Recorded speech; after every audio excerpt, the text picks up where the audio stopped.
écoutons. Le président, veuillez vous asseoir.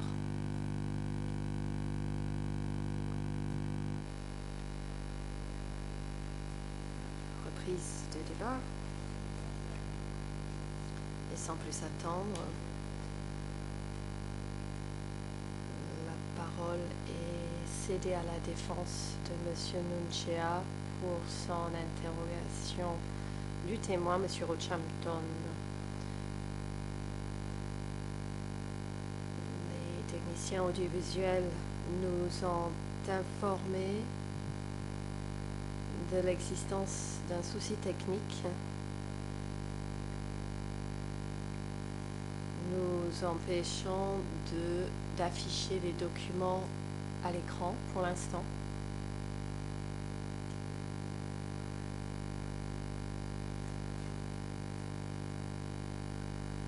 En attendant que ce problème soit résolu, les parties seront autorisées à poser des questions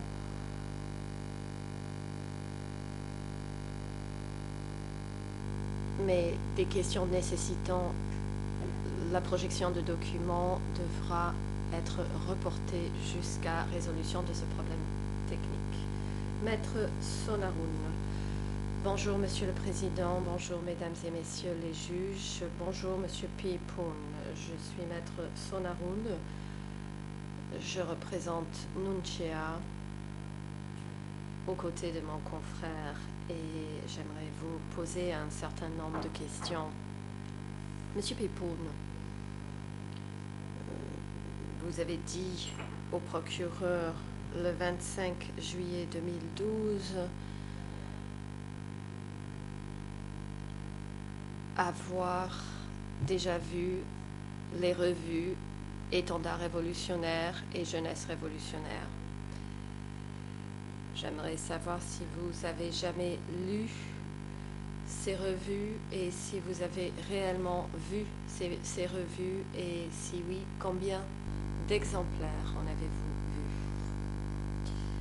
Réponse. Je les ai lus car ces documents nous ont été remis et lorsque on nous distribuait ces revues, nous étions censés les lire du début à la fin et puis les conserver.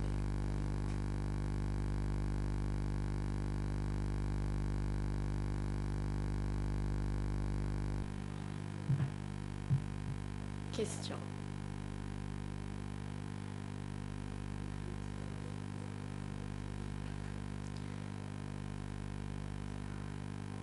Pourriez-vous dire à la Chambre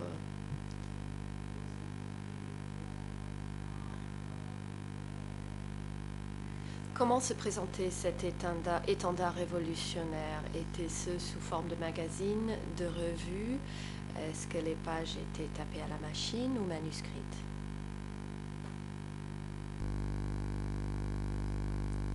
Réponse. J'ai constaté que sur la couverture, il était écrit Étendard révolutionnaire et Jeunesse révolutionnaire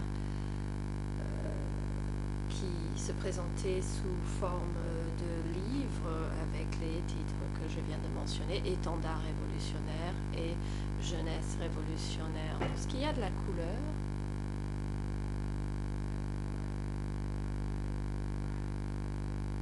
Je ne me souviens pas des détails. Il me semble que le drapeau était rouge.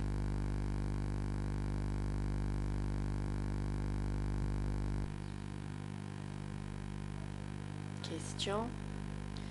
Je vous ai également posé une autre question à laquelle vous n'avez pas répondu. Est-ce que le texte était tapé à la machine ou manuscrit?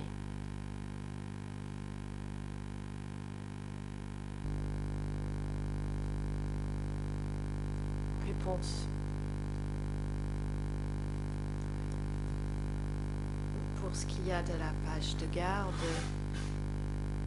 je ne saurais dire si cela a été fait à la main ou pas. Il me semblait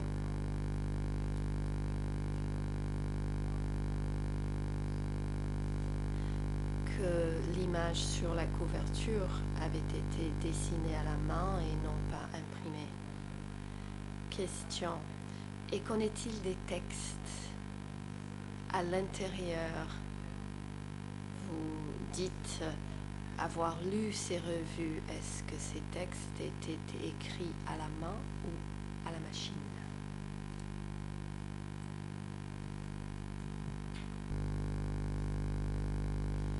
Réponse.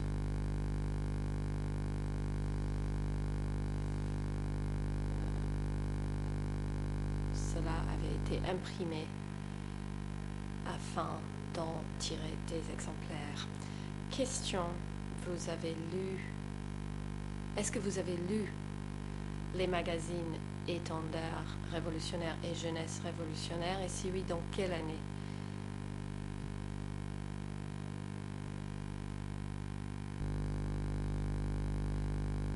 Réponse.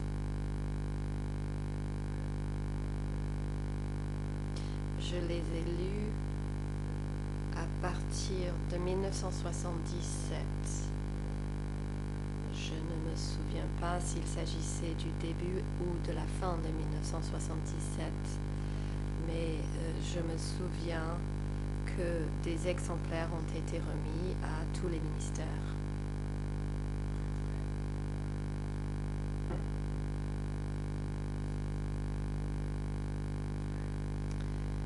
Et dans ces revues, j'ai lu des informations concernant le mouvement au sein du pays.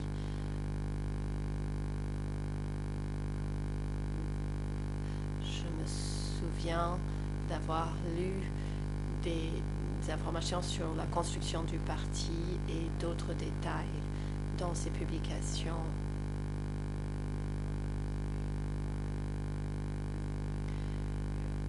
J'ai lu aussi des commentaires faits par des étrangers et des délégations étrangères qui visitaient le Cambodge à cette époque.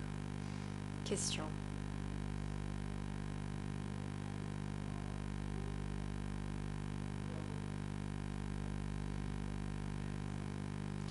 Rappelez-vous qui était l'auteur de ces magazines, de ces revues, qui les a écrits?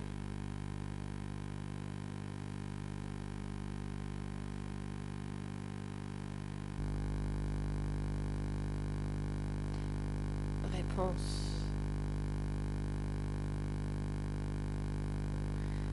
Je ne sais pas qui rédigeait les revues Étendard révolutionnaire et Jeunesse révolutionnaire. Je ne le sais pas.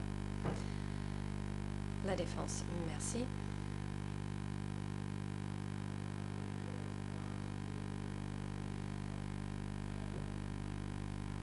Dans votre réponse donnée au procureur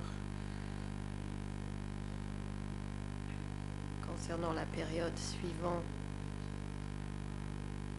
le 18 mars 1970, vous avez mentionné une zone située au nord-est.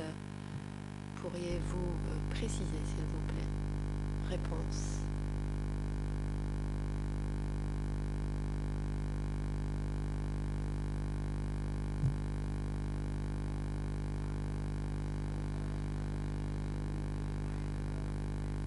Je faisais référence aux zones libérées.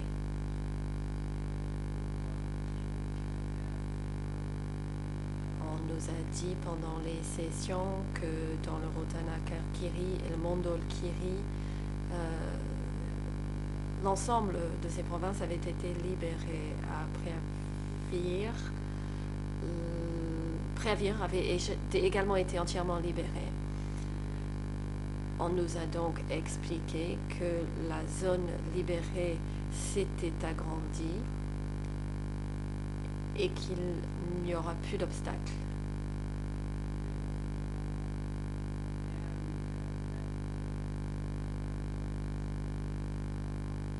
Il ne restait plus aucun endroit sous contrôle ennemi.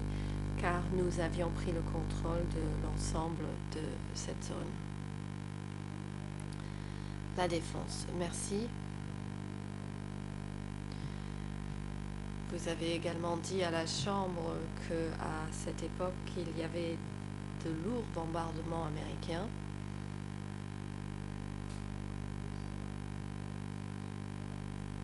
Connaissez-vous les raisons pour de tels bombardements? Et est-ce qu'il y avait de l'infanterie américaine sur le terrain, en plus des troupes vietnamiennes?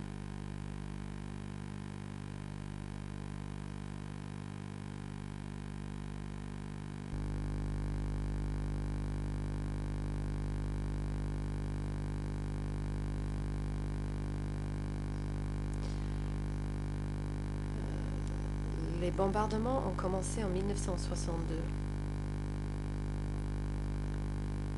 Les bombes ont été lancées sur des villages où des gens habitaient, notamment à Nhiang, dans la commune de Nhiang.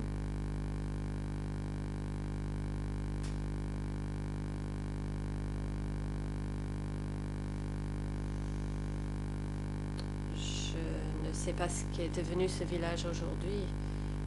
Il se peut que ce territoire fasse partie aujourd'hui du Vietnam. Il y a ces 7 ou 8 villages qui appartiennent aujourd'hui au Vietnam.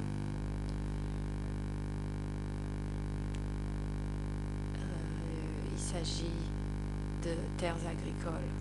Ça, c'est la première chose.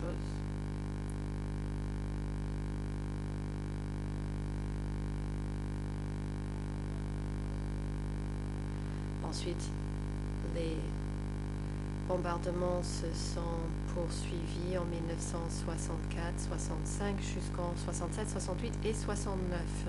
Et les bombardements se sont d'ailleurs intensifiés en 1969.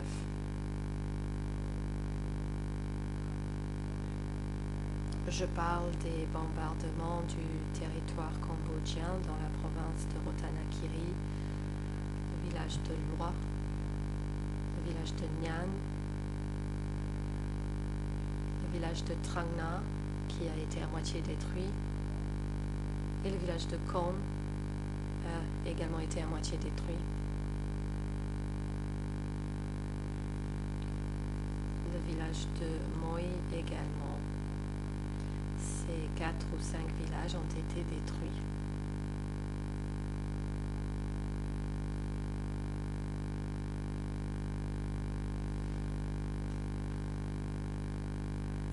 En 1968 et 69, même les rizières ont été lourdement bombardées.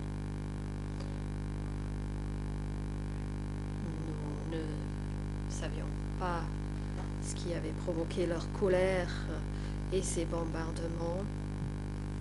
Il y avait des avions de type C-130, entre autres, qui larguaient des bombes sur ces villages.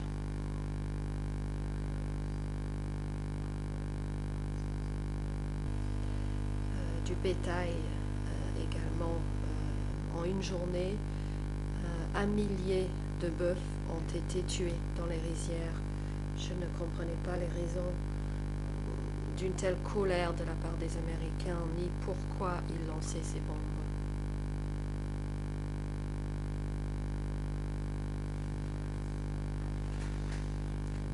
À partir de 1964, en fait, les villageois avaient peur de rester dans les villages et se sont donc installés dans la jungle pour fuir ces bombardements intensifs.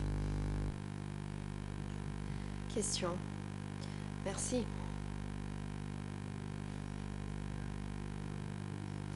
Vous venez de nous dire que vous ne connaissiez pas les raisons des bombardements. Est-ce que plus tard vous avez appris les motifs de ce bombardement après les faits?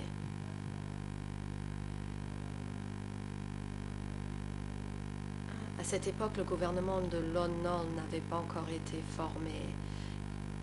Il n'y avait pas de conflit avec le gouvernement américain. pourriez-vous nous dire si vous avez appris par la suite les motifs de ces bombardements?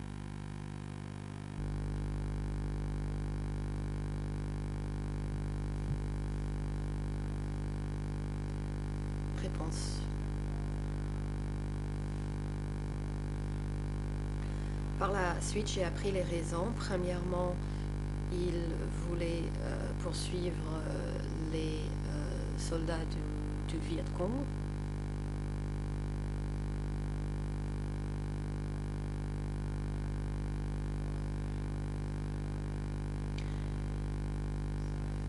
Ils avaient constaté que des Vietnamiens habitaient le long de la frontière cambodgienne et pénétraient dans le territoire cambodgien, et c'est pour cela qu'ils lançaient ces bombardements. La défense, merci.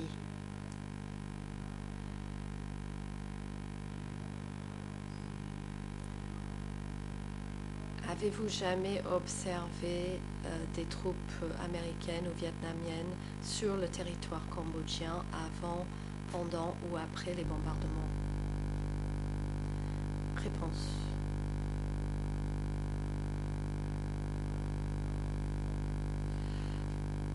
En fait, il n'y avait pas de troupes du Viet Cong présentes dans les villages. Ils ne se mêlaient pas à la population des villages. J'ai déjà mentionné qu'en 1963 et 1964, il y avait des troupes du Vietnam du Nord, mais qui ne faisaient que transiter par le territoire et discrètement. Ils transitaient par les forêts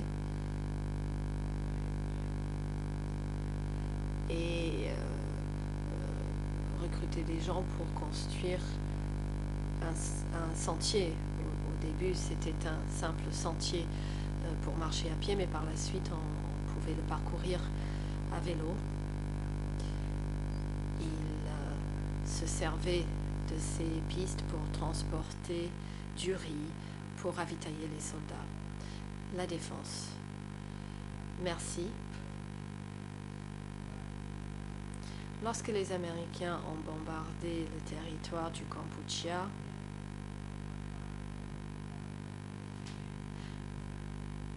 jusqu'où est-ce que ces bombardements ont pénétré dans le Ratanakiri?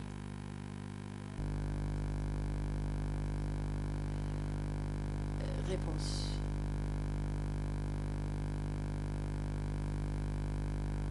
À l'endroit où j'habitais, au début, ils ont bombardé au sud de la rivière de Saisan. Donc, ils sont rentrés assez profondément dans le pays, mais je ne saurais l'évaluer en nombre de kilomètres, peut-être 10 ou 15 kilomètres, voire même jusqu'à 30 kilomètres à l'intérieur du territoire cambodgien. Il y avait des bombardements à Pokap et à Ban Lon qui étaient bien à l'intérieur du territoire cambodgien. Merci.លោកសាក់សី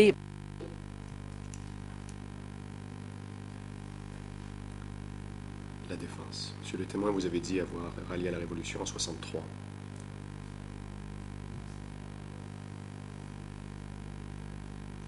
Savez-vous si à l'époque d'autres qui sont entrés dans la Révolution, y compris vous-même, étiez-vous et les autres, étiez-vous armés?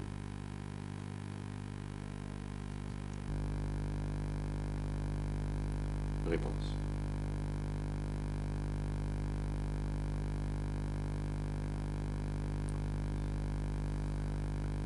En 63, quand je suis entré dans la Révolution, jusqu'en 66, 67,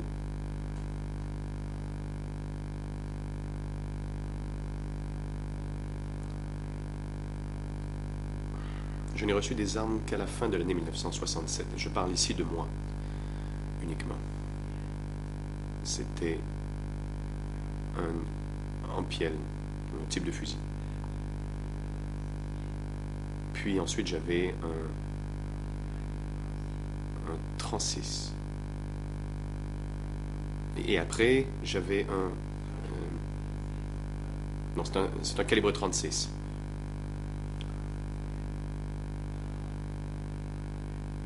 Mais avant cette date, je n'avais pas d'armes. Et donc, en 67-68, j'ai reçu une arme.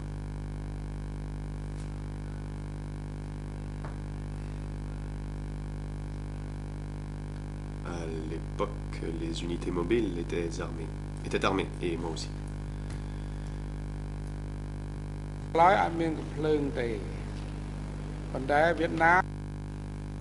Au début, mon bureau n'avait pas d'armes.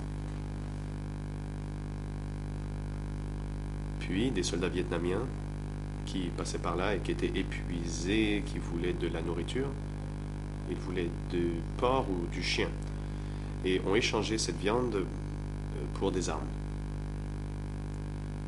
Et c'est ainsi que nous avons eu des armes.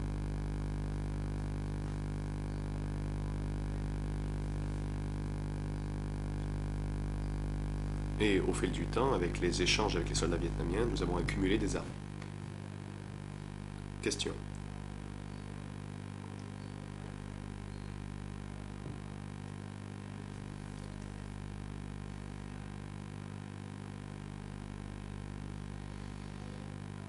Ces armes donc qui ont été remises aux révolutionnaires ont été achetées aux Vietnamiens et pas par d'autres moyens.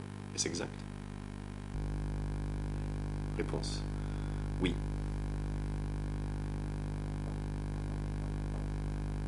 Au Ratanakiri, à partir de 1968,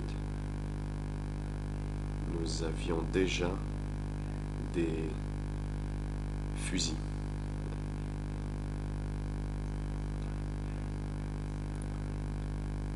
Nous avons modifié ces fusils nous-mêmes.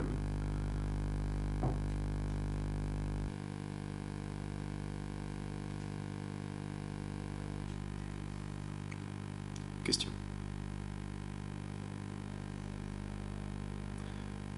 Le 26 juillet, vous avez répondu à une question de l'accusation que Son Sen était responsable de la zone spéciale.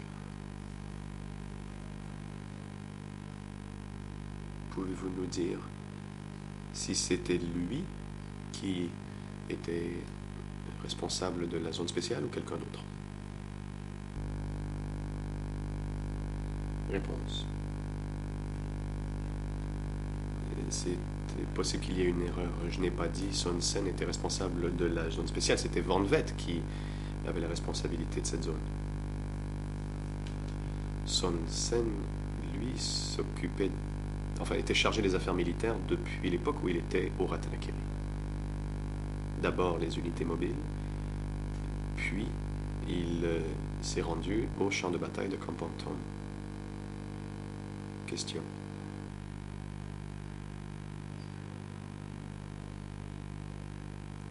Vous avez dit à la cour qu'en 1972, vous avez accompagné Nguyen Chia à Sam Laut.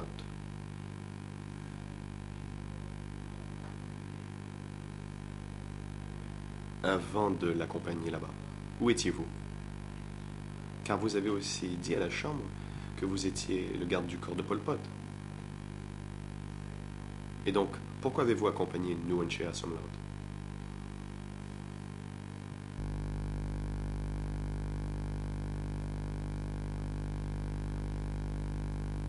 Réponse. À ce sujet, Nguyen Chia, Pol Pot et Khieu Samphan étaient ensemble à l'époque.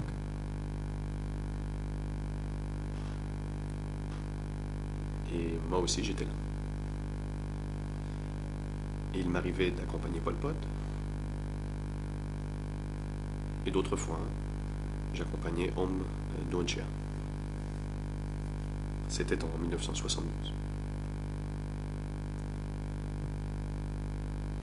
Question.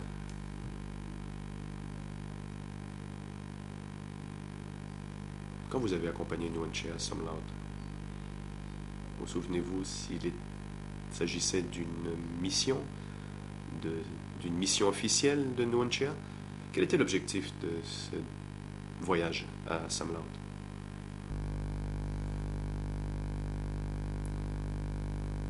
Réponse. J'ai déjà dit que je l'ai accompagné pour l'aider à s'acquitter de ses tâches.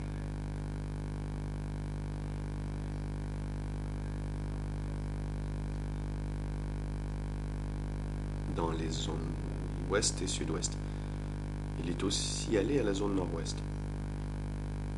J'ai déjà expliqué cela.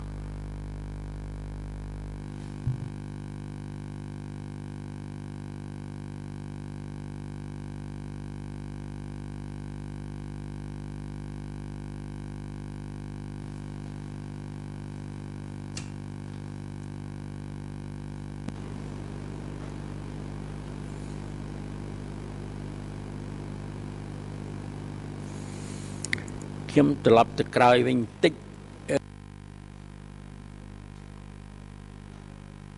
Question. Revenons un peu en arrière. Quand les Américains ont largué des tonnes de bombes sur le Ratanakiri, y a-t-il eu des blessés et des morts? Vous en avez parlé brièvement, mais j'aimerais que vous nous donniez plus d'explications. Vous aviez dit que des têtes de bétail avaient été tuées, mais qu'en est-il des pertes humaines?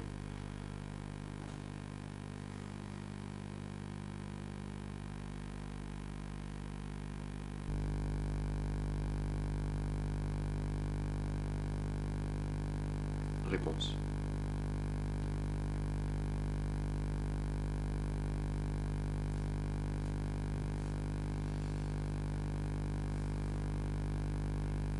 Sur le sujet des vies humaines, lorsque nous étions dans les villages et que nous n'étions pas au courant des bombardements, je parle ici de l'année 1962, certains villageois ont été blessés et sont morts. Mais les bombardements dans le courant de l'année 69, c'est-à-dire après, enfin pendant la période de bombardement, nous nous y étions habitués. Lorsqu'il y avait des bombardements dans un village, on s'enfuyait dans la jungle. Et ainsi, on évitait d'être blessé. Le bétail, lui, broutait dans les rizières et ils sont morts.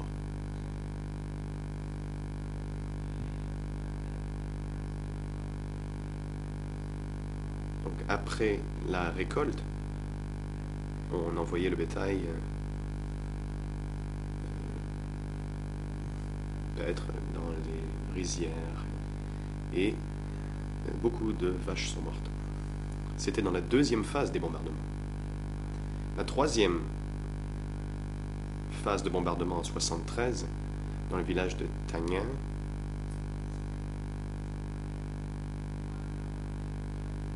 une grande famille, 31 personnes, a été tuée. C'était des parents à moi.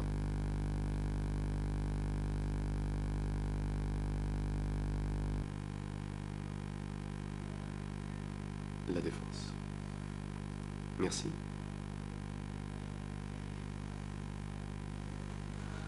Pendant les lourds bombardements menés par les Américains au Ratanakiri, avez-vous remarqué des soldats américains, des soldats vietnamiens? Avez-vous remarqué si des soldats ont établi des bases au Ratanakiri ou ont-ils simplement largué des bombes?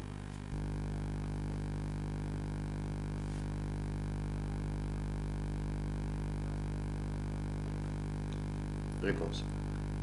Après les bombardements, ils rentraient, mais je ne sais pas où ils allaient. J'ai entendu dire par d'autres personnes qu'ils retournaient dans leur base après Inokor.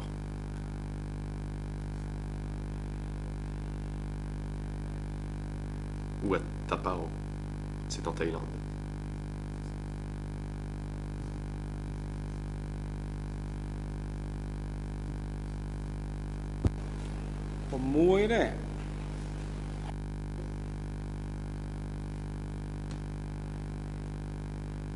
En 1966, ils ont établi des bases à 2 endroits. Au village de Nian. Je parle ici des soldats américains. Ils ont établi une base dans ce village.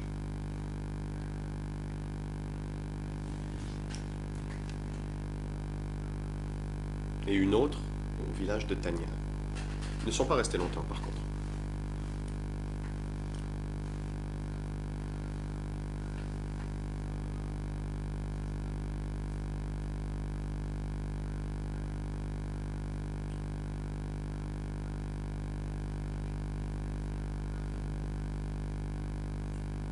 D'après ce que j'ai su, je l'ai su par quelqu'un d'autre. Les Vietnamiens ont abattu 6 avions. Donc à l'époque, ils bombardaient aussi les soldats vietnamiens. Et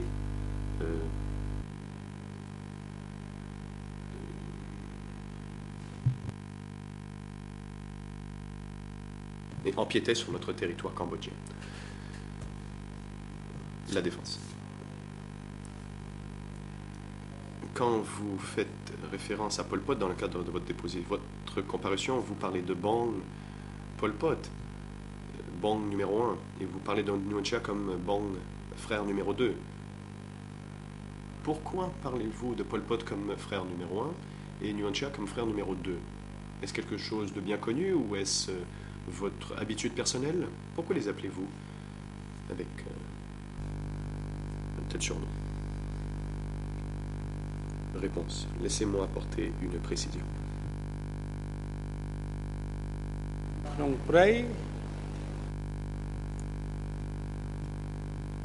Quand nous étions dans le maquis, je ne les appelais pas comme ça.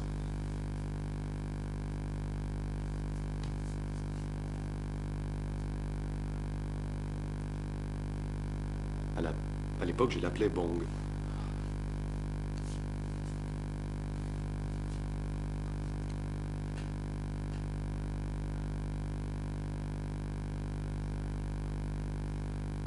Mais à partir de 1974,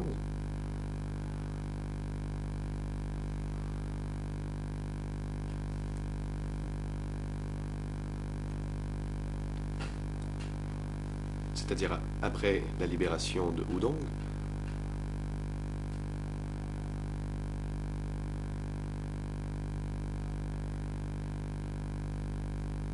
j'ai entendu Pang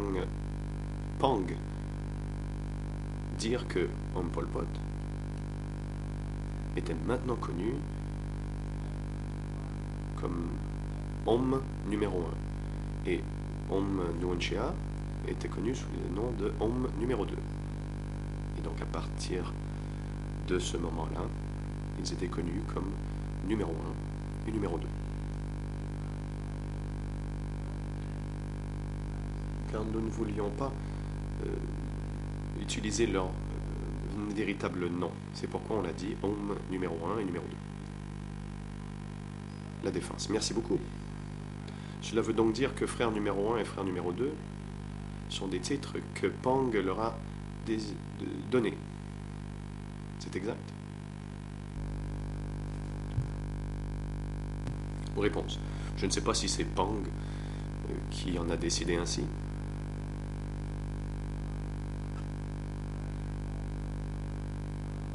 Mais comme Pang était notre supérieur hiérarchique, et c'est ce qu'il m'a dit,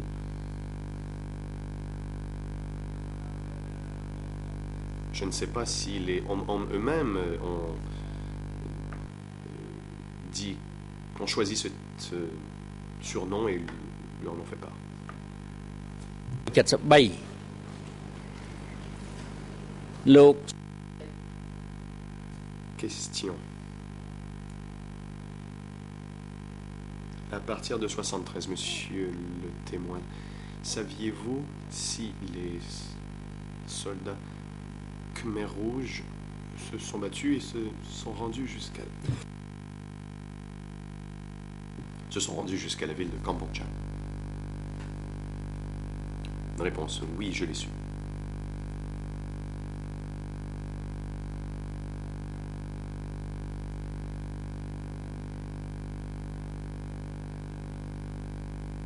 à l'époque.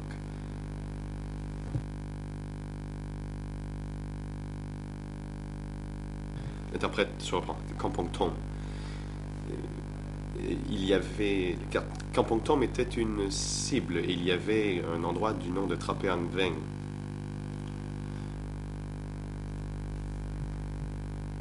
Et donc, en 1973, les soldats ont été transférés pour attaquer un autre endroit afin de libérer entièrement cet endroit. Et nous contrôlions toutes les usines de textile à l'époque. Et il y avait un autre groupe d'avant-garde qui arrivait par la rivière. Moi, je suis passé par là, à cette époque.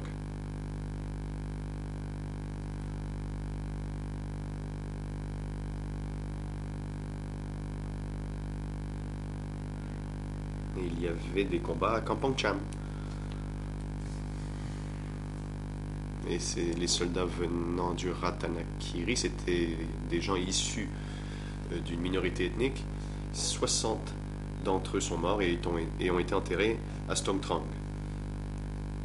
Et l'on a construit un petit monument commémoratif au nom de ces soldats issus d'une minorité ethnique qui sont morts. Question. J'aimerais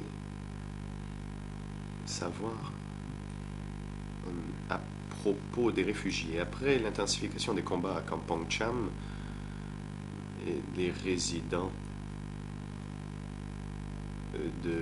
du chef-lieu de Kampong Cham ont été rassemblés. Savez-vous où ils ont été envoyés?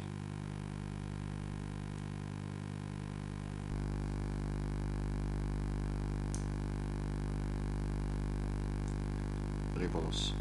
Pendant les combats dans la ville de Kampong Cham,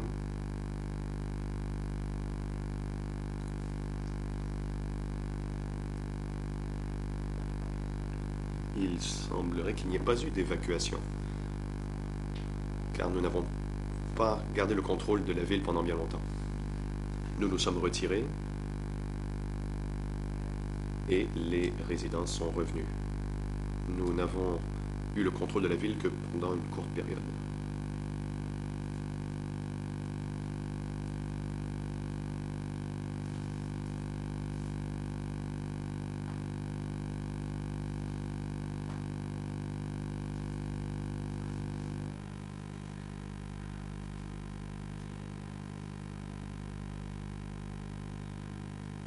Question. Pendant l'attaque sur l'assaut sur Kampong Cham, y avait-il des hauts dirigeants, Nuon Chea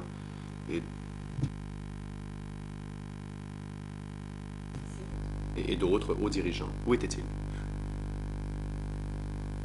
Réponse. Pol Pot, Nuon Chea.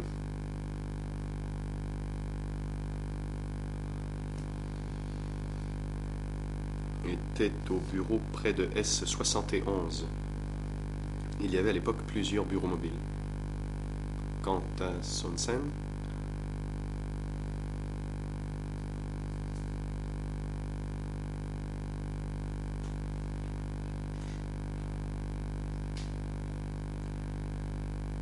lui, il était à Bokna.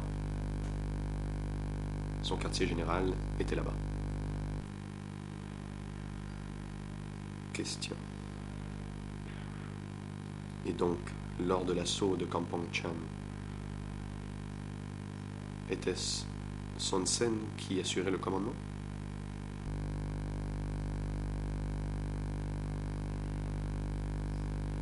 Réponse. Les soldats relevaient du centre et de la division 304.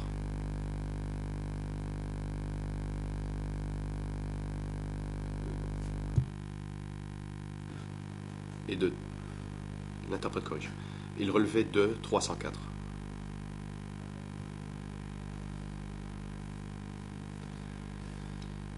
La défense. J'aimerais maintenant passer à un autre sujet.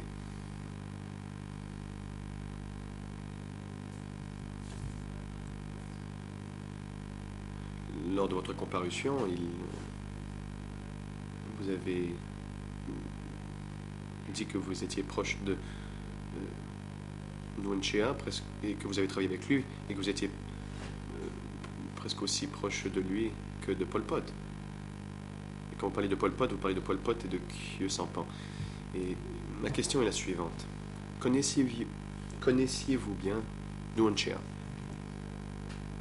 Son comportement, son attitude et sa personnalité.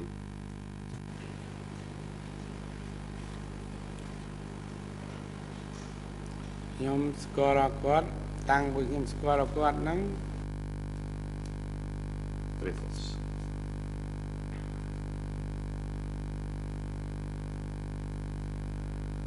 Depuis que je l'ai rencontré, je le considère comme un des dirigeants que j'ai le plus aimé et que je respecte. Et j'étais dévoué à lui.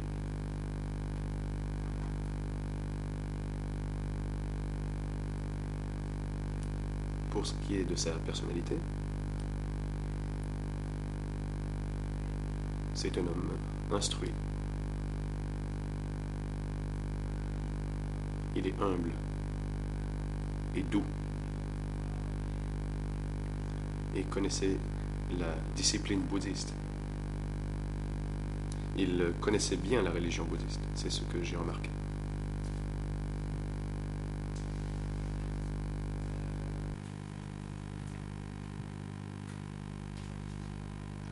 Question.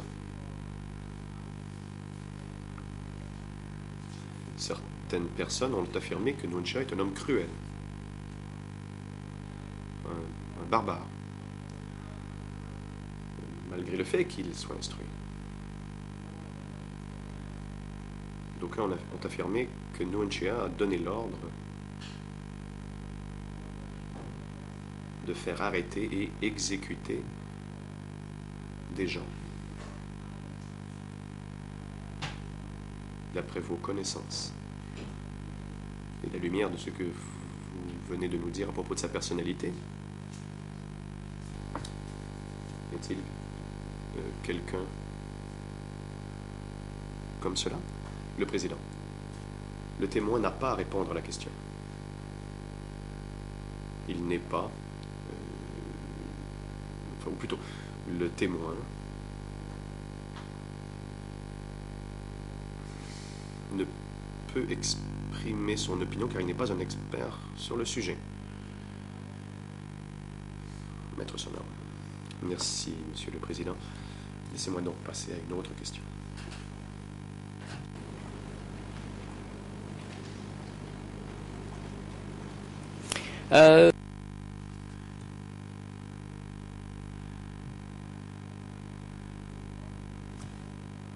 Vous avez déclaré dans ce prétoire que vous avez participé à des réunions auxquelles avaient aussi participé des hauts dirigeants.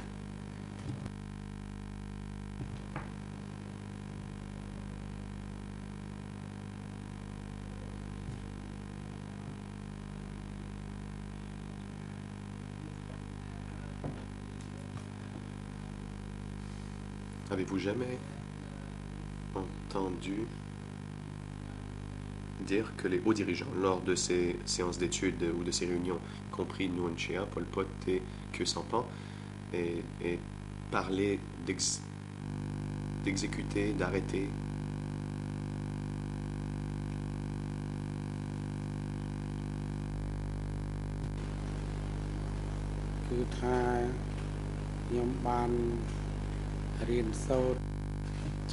Réponse. J'ai assisté à des séances d'études et j'ai déjà indiqué à de multiples reprises que lors des séances d'études, on nous parlait de la situation intérieure et extérieure, des aspects liés à l'organisation, les batailles remportées. On nous parlait de l'existence de coopératifs avancés. Lorsqu'il s'agit de faire référence au mot écrasé, je n'ai pas de souvenir d'avoir reçu ce genre de document qui mentionnait ces termes. Lors des séances d'études, on nous expliquait comment identifier nos forces et nos faiblesses. On nous demandait de rester ouvert aux critiques des autres et de savoir s'améliorer suite à ces critiques et tirer des enseignements de ces séances. La défense. Merci.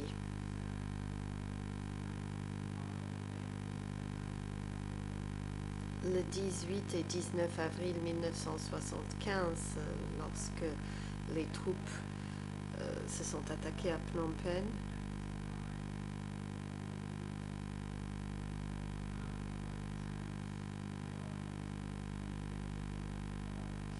vous avez déjà parlé de l'assaut contre Phnom Penh et j'aimerais savoir si vous savez où se trouvait Nuon Chea pendant cette période. Avez-vous rejoint les autres commandants lors de l'assaut ou est-ce que vous vous trouviez à un autre endroit?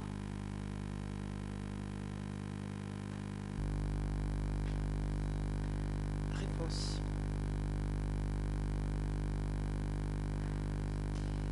J'ai déjà déclaré devant la Chambre que Om Pol Pot était au bureau de Stocktowel avant l'assaut contre Phnom Penh. Om Nuon Chea, pour sa part, se trouvait de l'autre côté de la rivière, car il y avait des bureaux à Knal Bambek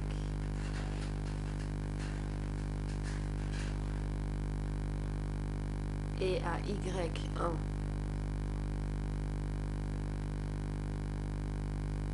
Il y avait aussi le bureau 74. Je ne savais pas où se trouvait Nuon Chea. Je me souviens que directement après l'assaut, tout le monde s'est rassemblé. Question. J'aimerais vous demander une précision. Lors de l'assaut de Phnom Penh, vous vous êtes rendu à Phnom Penh en compagnie de Son Sen. Savez-vous où se trouvait Nuon Chea à ce moment-là? Vous avez dit qu'il se trouvait peut-être à un autre endroit, mais que vous n'avez pas d'autres informations à ce sujet. Où était-il à ce moment-là?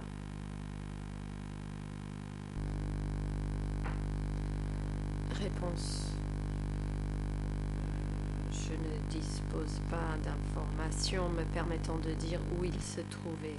Je ne peux dire que l'endroit où se trouvait Pol Pot, car ça j'étais au courant. La défense, merci. Monsieur le témoin, vous connaissiez très bien Son Sen.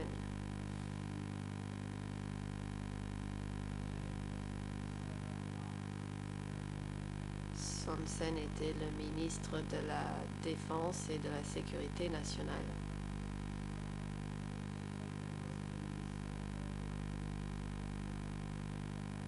C'était le ministre. Ieng Sary était le ministre des Affaires étrangères. Et la personne qui secondait Son Sen était So Hon.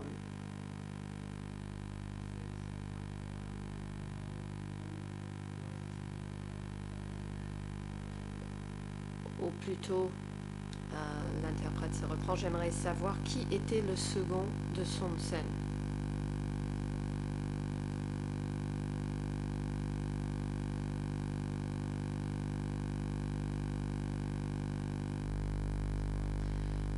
Réponse.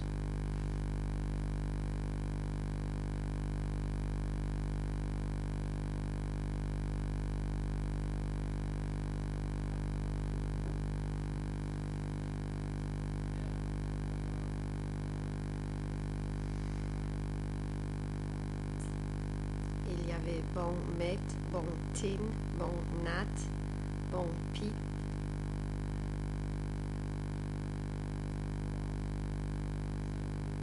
Et Bon Serun. Et Bon San.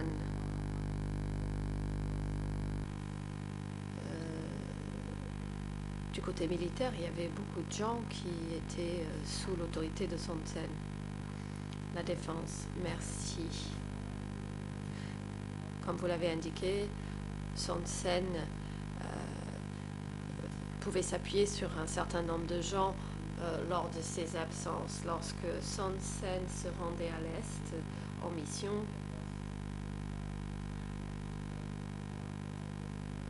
en cas d'attaque, lorsqu'il fallait porter assistance à l'Est, Son Sen donc devait partir. Est-ce que vous saviez que Son Sen partait à l'Est? Réponse: oui, je le savais. Il restait à Sung et ensuite il s'est installé à Kampong Cham. La défense, merci. Lorsque Son Sen allait à l'Est, d'après vos connaissances, est-ce que quelqu'un a été nommé pour le remplacer en son absence, notamment pour l'aider à gérer les affaires de sécurité et de défense nationale?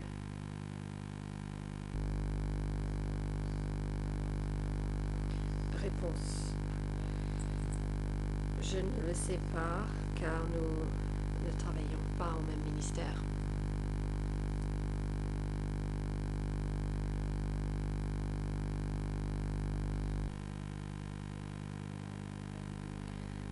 La défense, merci. J'ai une autre question à vous poser.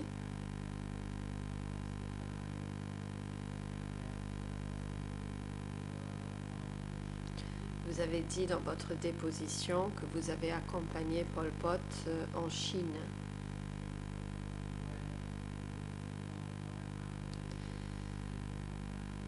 Et que vous étiez avec Pol Pot et d'autres délégués en Chine.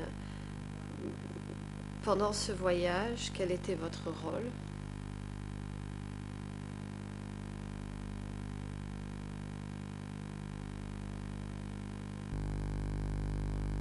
Réponse: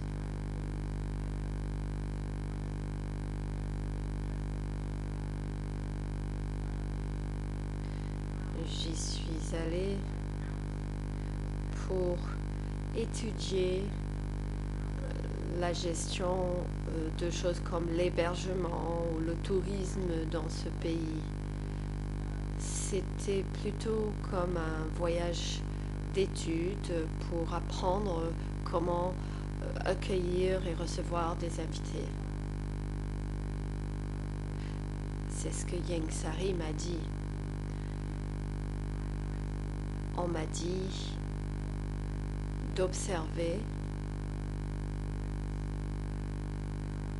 la manière dont les touristes et les invités étaient pris en charge. Ils voulaient que j'apprenne comment ces choses-là étaient gérées à l'étranger. Question: lors de ce voyage avec Pol Pot,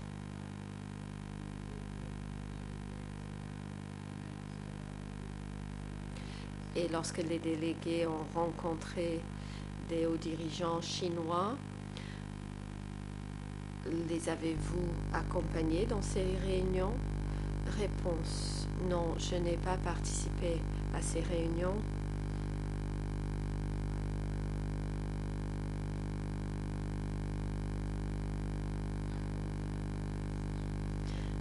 Je ne participais uniquement à des séances de projection de films.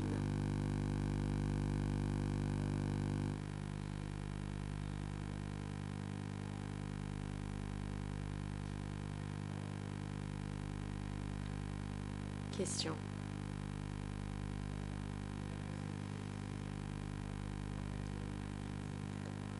Avant avril 1975,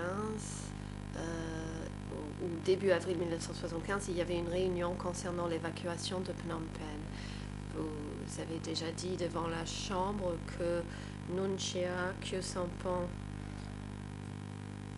et d'autres hauts dirigeants soutenaient cette idée et que des participants à la réunion ont applaudi pour signaler leur accord avec le plan d'évacuation de la population de Phnom Penh.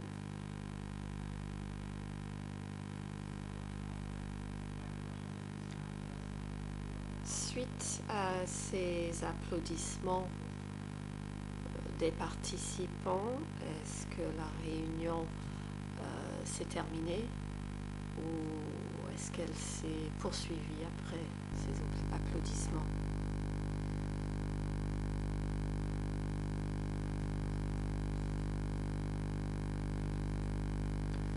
Réponse. La réunion s'est terminée à l'heure du déjeuner. Question.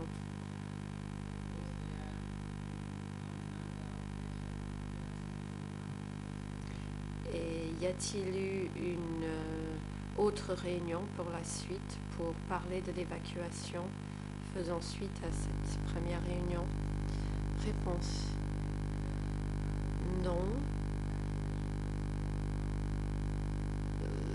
L'évacuation n'était plus abordée dans d'autres réunions par la suite.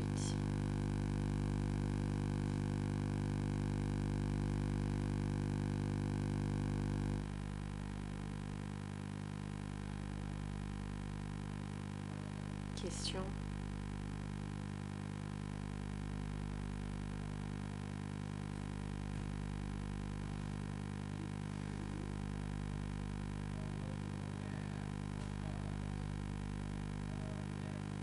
Avez-vous entendu ou avez-vous connaissance ou saviez-vous que Pol Pot et que Samphan parlaient de classifier la population dans différentes catégories et que ceci était dit de manière officielle ou officieuse? Réponse, non, je n'ai jamais entendu de telles choses.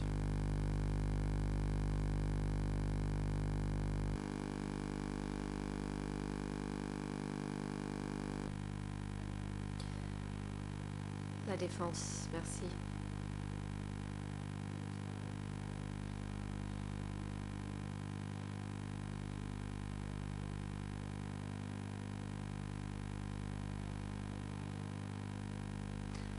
Pourriez-vous nous dire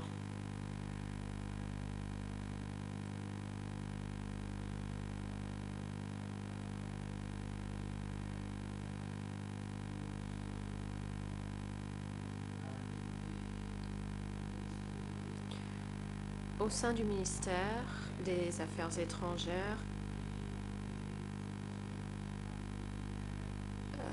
est-ce que Ieng Sary était le secrétaire du parti, le secrétaire adjoint était So Hong? Mais donc ma question est de savoir si une structure similaire existait au sein d'autres ministères qui ressemblaient au système du ministère des Affaires étrangères, ou est-ce que chaque ministère mettait en place leur propre structure comme bon leur semblait?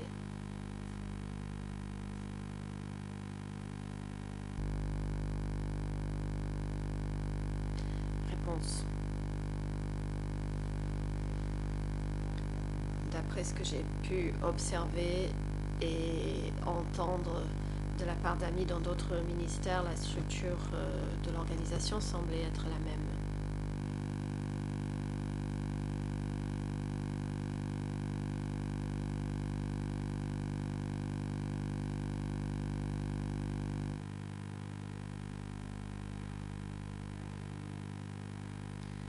La défense, merci. D'après vos connaissances et vos souvenirs de votre travail au ministère des Affaires étrangères et ayant été placé au sein de ce ministère,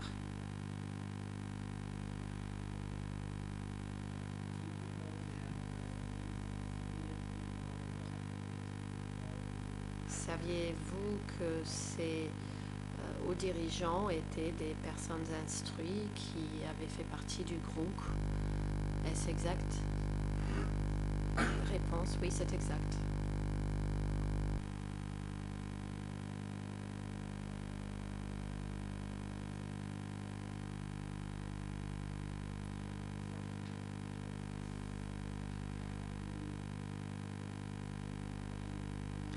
Question.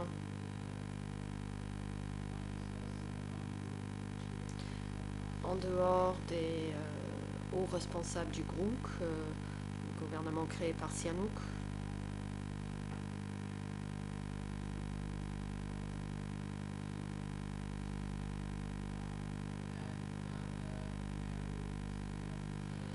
et d'autres hauts responsables nommés du côté des Khmers rouges. Donc il y avait les responsables des Khmers rouges et les hauts responsables du groupe qui travaillaient ensemble au ministère. S'entendaient-ils à ce moment-là? Réponse, le travail se passait bien, il y avait des relations cordiales, les gens collaboraient, il n'y a pas eu de problème.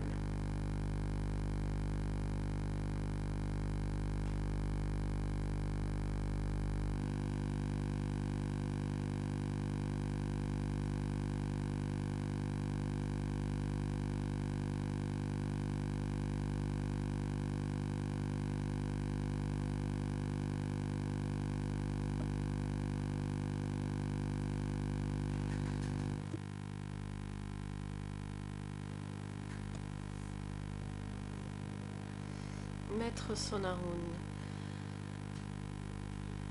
j'ai encore 2 questions à poser au témoin. Monsieur le témoin, le 30 juillet, c'est-à-dire hier, vous avez répondu aux questions des avocats des parties civiles et vous avez indiqué que les gens étaient traités différemment à différents endroits. Que certaines personnes recevaient du riz alors que d'autres se voyaient proposer du gruau. Et vous avez dit avoir observé cette situation, en avoir fait part à Ieng Sary et qu'à certaines occasions vous aviez même rencontré directement homme numéro 1 et que vous lui en avez parlé. Et qu'il vous a répondu qu'il fallait soulever ces faits lors des séances d'autocritique à la place.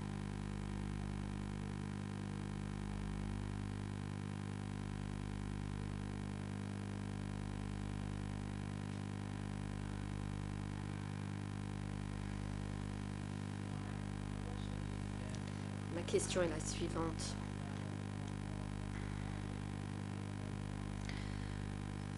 Pol Pot pensait que dans les coopératives, il y avait une nourriture correcte à manger et que...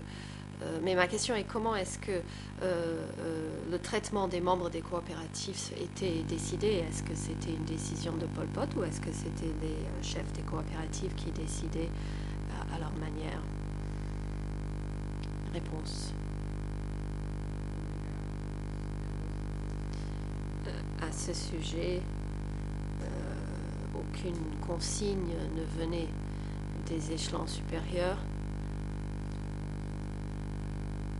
Les gens étaient censés manger à leur faim. C'était l'instruction simple qui était donnée. Dans le Ratanakiri, nous étions des agriculteurs et on nous a dit que l'autosuffisance et la maîtrise, l'autonomie était l'objectif. Nous étions maîtres de ce que nous faisions, par exemple, qu'il fallait que la charité commence chez soi et qu'il fallait s'occuper de soi-même pour pouvoir aider les autres.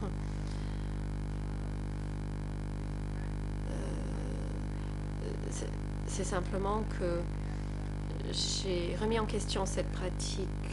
En me référant aux documents, je me disais que si ce genre de choses se produisait dans les coopératives, que cela était contre les principes. J'ai observé des gens manger du gruau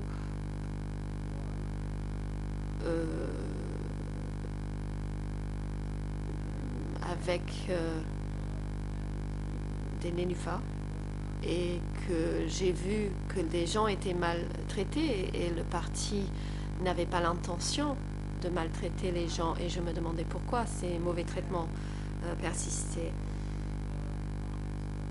J'étais donc persuadée que ces personnes ne suivaient pas correctement la politique du parti et qu'en fait, ils cherchaient à détruire le parti. Et c'est pour cela qu'ils traitaient la population ainsi. Et j'ai observé que ceci était contraire à la ligne du parti. C'est pour ça que j'ai soulevé mes préoccupations lors d'une réunion. La défense. Merci. Je passe à une autre période. Entre 1970 et 1975,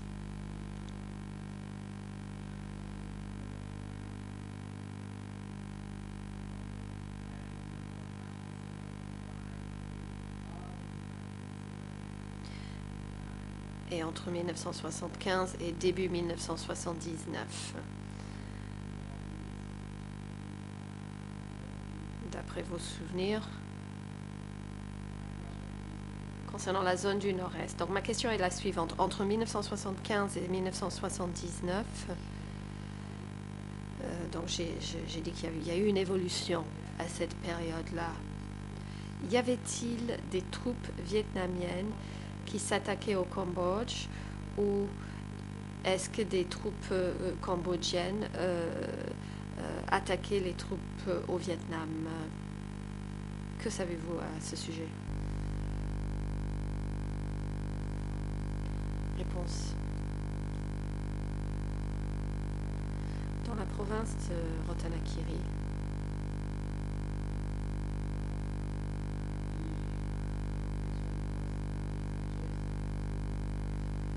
cette province se trouve à la frontière du Vietnam.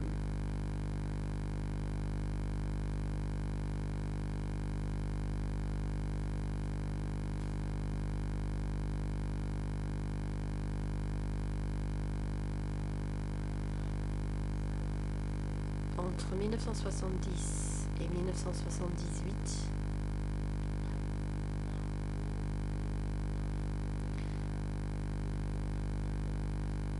bien, pendant que je travaillais avec eux, je ne suis pas allée à Ratanakiri. Par contre, pendant 3 ans, j'avais un membre de ma belle famille qui était haut placé là-bas. Il était membre de la zone du Nord-Est et je l'ai rencontré à Phnom Penh. Je lui ai parlé et je lui ai posé quelques questions concernant la situation là-bas. Et il m'a dit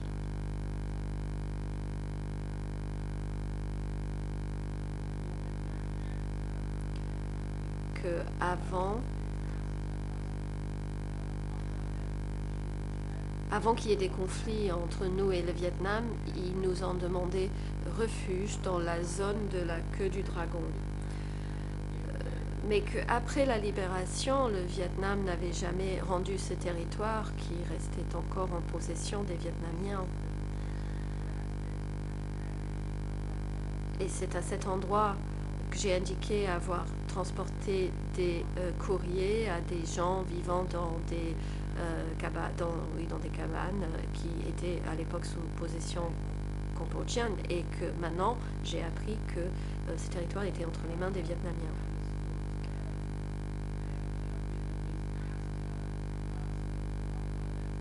Les Vietnamiens nous avaient demandé le refuge en territoire cambodgien, mais ensuite refusé de céder ce territoire, alors qu'à l'époque, il était convenu que nous devions récupérer ces terres. Le long de la rivière Say San, et il y avait également des combats sur le territoire cambodgien. Les Vietnamiens ont annoncé que toutes les terres de l'autre côté de la rivière leur appartenaient. Cela s'est produit après la libération. Ils n'ont jamais tenu de tels propos avant la libération. J'avais beaucoup de parents habitant des villages dans ces zones. J'y suis allée en 2010, après Yalai, et j'ai interrogé les gens à ce sujet.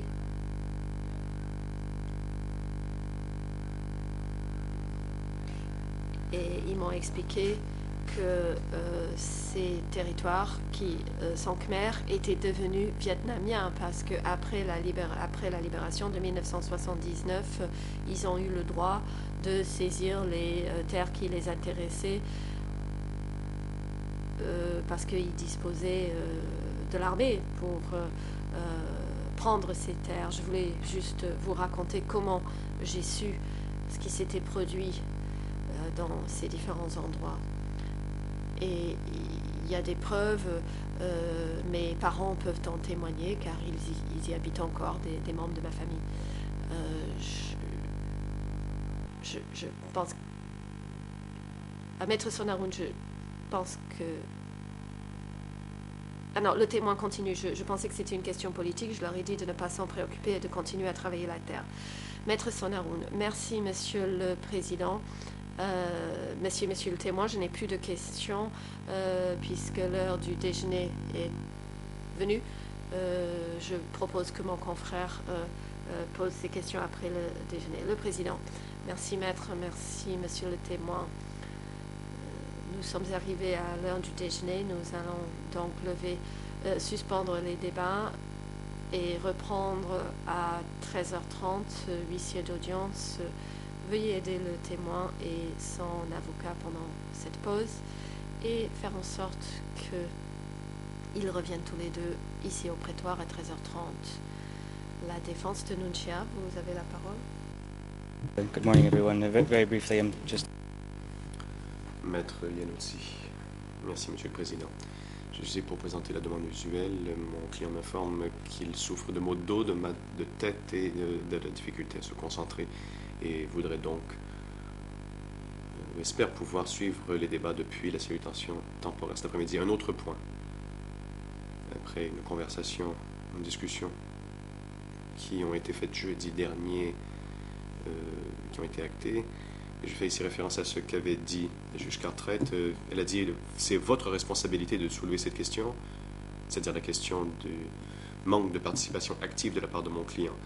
La juge Cartwright a dit c'est votre responsabilité si votre client, à n'importe quel moment, n'est pas en mesure de participer. Et j'ai noté que mon collègue, Maître Sonaroun, a soulevé ce point hier après-midi et j'aimerais dire donc qu'il soit dit officiellement. Et pour fin de requête future, peut-être que hier après-midi, et pendant un certain moment aussi, jeudi après-midi, notre client ne participait pas activement à l'audience. Et laissez-moi dire clairement, je ne critique nullement les installations qui ont été mises à la disposition de notre client. C'est simplement un fait. Et j'espère que la Chambre apprécie les difficultés que cela pourrait encourir pour la défense lorsque nous essayons justement d'avoir des rapports importants avec notre client sur le sujet. Bref, je voulais qu'il soit dit officiellement et il est possible que nous l'évoquions à l'avenir.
លោកមេធាវីអន្តរជាតិការពារក្តីលោកនួន Le président. Veuillez plutôt préciser votre position, maître. Soyez plus précis sur ce point. Je vous prie de dire clairement et simplement ce que vous voulez dire, pour que toutes les parties comprennent bien ce que vous cherchez à obtenir.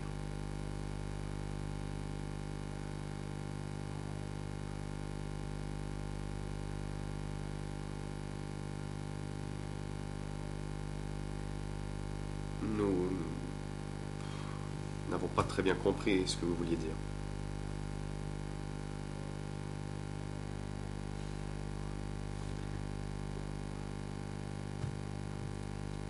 Il n'est pas clair si vous présentez une requête, s'il s'agit simplement d'une demande par laquelle votre client renonce à son droit de participer directement à l'audience, ou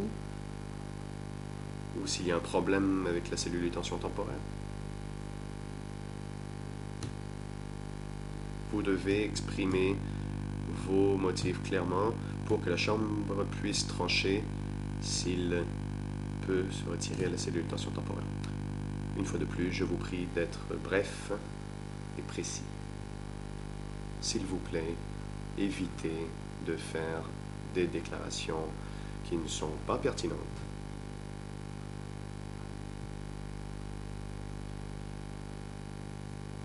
Pour la participation de Nguyen Chia à l'audience. Veuillez jouer votre rôle de conseil de la défense dans la représentation des intérêts de votre client. Maître Yanoutsi, merci Monsieur le Président, je ferai de mon mieux. C'est en effet ma faute, je n'ai pas été assez clair. Laissez-moi dire très clairement. Monsieur Nguyen Chia souffre maintenant de maux de dos et de mal de tête et un manque de concentration. La demande que nous présentons est que la Chambre lui permette de se retirer de la cellule de détention temporaire et de pouvoir suivre le débat depuis cette cellule. Et nous avons préparé le document de renonciation. Point.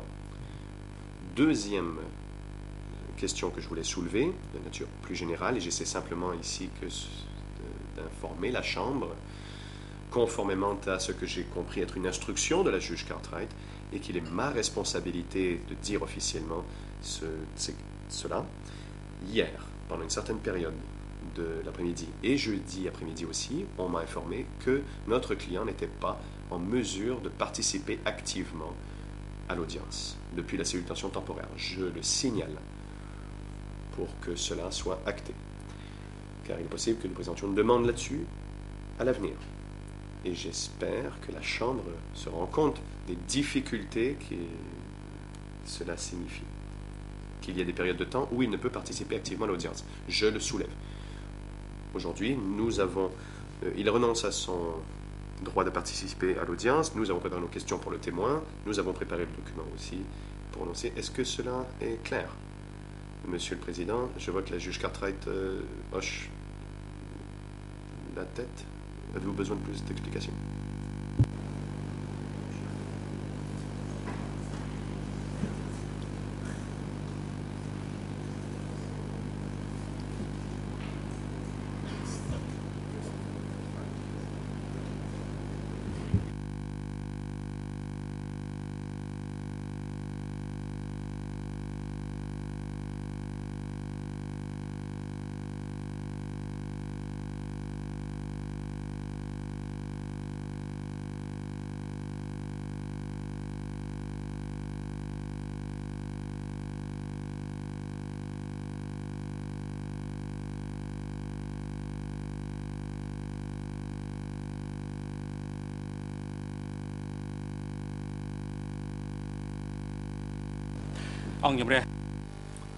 Le Président.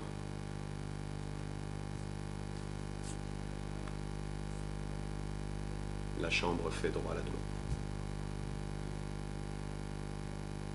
Nguyen Chia peut donc suivre le reste des débats depuis la cellule de détention temporaire.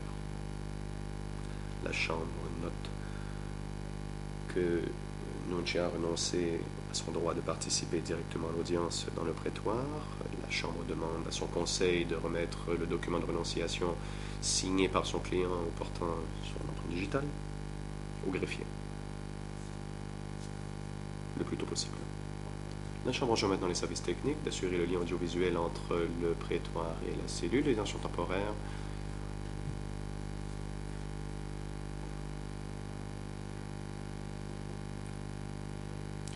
Garde de sécurité, veuillez conduire Nunchia et Khieu Samphan aux cellules de détention temporaire, leurs cellules respectives,